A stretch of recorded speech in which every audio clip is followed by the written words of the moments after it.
So this video is based on the shutdown price for firms operating a perfect and an imperfect market, and we'll be considering it within the short run and also the long run.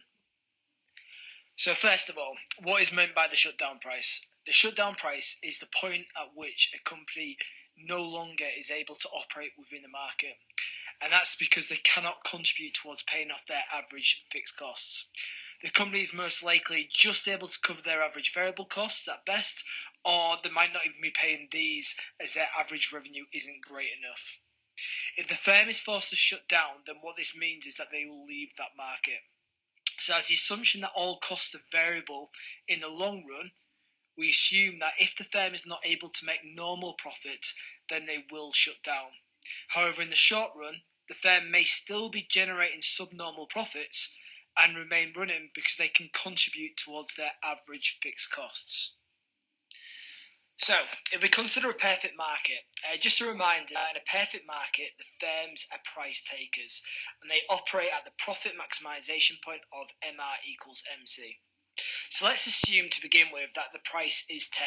So the market price is 10. So we're going to quickly draw the average revenue, at the marginal revenue, and so on this diagram. So as I've drawn, you've got your marginal revenue, your average revenue, your demand, and your price on that price of 10. Okay, so we're assuming that the price is 10, and at this point the firm is covering their average variable and their fixed costs because they've actually broken even.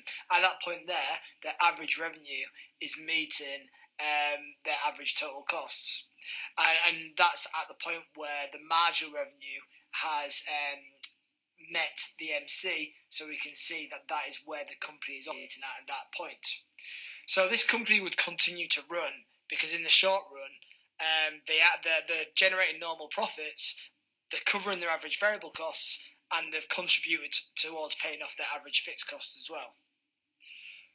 But now let's imagine that the price was 8, and that was the market price. And at this point, this particular firm is only covering their average variable costs and not contributing towards their average fixed costs, so they would shut down and leave the market. So again, I'm just going to draw that now. So as I've drawn, even though they're covering their average variable costs, they're not contributing towards their average fixed costs, as you can see from the arrow that I've just drawn, in terms of the difference between the average variable and the average total costs. So for this company, there's no point operating within this market, and they should shut down. So if the price was 8, just here, then they should shut down in the short run within this market. And also remember, there are no barriers to exit or enter, so this firm would be free to shut down and they could leave without any issue. Now, in the long run, the firm would have to be operating at the price of 10 within this given example. As again, as I've said before, all costs are variable, so they must cover their average total costs and generate normal profits to operate. So for this firm to not shut down, in the long run, they would have to be operating at 10. In the short run, the firm would have to be operating at a price which is greater than 8, so between 8 and 10. And obviously, if it was above 10, then again, they would be making those supernormal profits in the short run. Now, in an imperfect market, such as a monopoly, we can see that the company again will operate at the profit maximising point of MR equals MC. And therefore, in the diagram, it shows you that their average revenue is practically touching the average variable cost, if not slightly lower.